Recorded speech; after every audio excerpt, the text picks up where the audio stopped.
Welcome to ஷாலாஸ் recipes. இன்றைக்கி நம்ம என்ன ரெசிபி பார்க்க போகிறோம்னா ஓட்ஸ் ஆம்லேட் தாங்க பார்க்க போகிறோம்.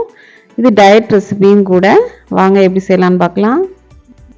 ஒரு பவுலில் oats 1/2 cup, chilli flakes 1 teaspoon, oregano 1/4 teaspoon, pepper கொஞ்சம் போட்டுக்கோங்க. இதுக்கு தேவையான அளவு சால்ட் போட்டு மிக்ஸ் பண்ணிக்கலாம். ஒரு மக்கில் 2 எக் ஊற்றி நல்லா பீட் பண்ணிக்கலாம்.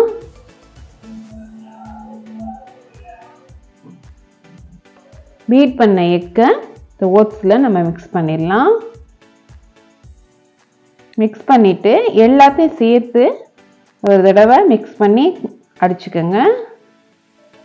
டயட்டில் இருக்கிறவங்களுக்கு இந்த ரெசிபி ரொம்ப யூஸ்ஃபுல்லாக இருக்கும். எல்லாருமே ட்ரை பண்ணி பாருங்கள். இதில் மில்க் 1/2 கப் சேர்த்துக்கலாம். அதையும் சேர்த்து நல்லா மிக்ஸ் பண்ணிக்கோங்க. மிக்ஸ் பண்ணியாச்சு. இப்போ ஒரு பேனில் 1 டேபிள் ஸ்பூன் பட்டர் சேர்த்துக்கலாம். நீங்கள் ஆயில் கூட சேர்த்துக்கோங்க.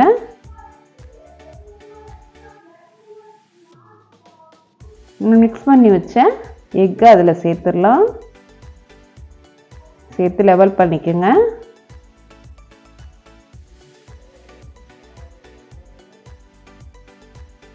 இதை ஒரு 5 நிமிஷம் லோ ஃப்ளேமில் வச்சு மூடி வச்சுருங்க. இப்போ மேலே ஒரு பிளேட் வச்சு நம்ம திருப்பிக்கிடலாம்.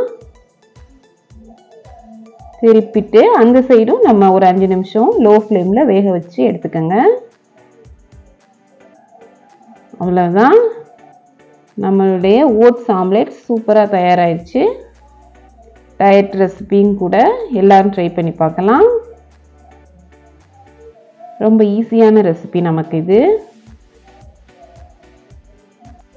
நீங்கள் வேணும்னா இதில் வெஜிடபிள் கூட துருவி போட்டுக்கலாம், நல்லாயிருக்கும். இதை டொமேட்டோ சாஸோடு சர்வ் பண்ணுங்கள்.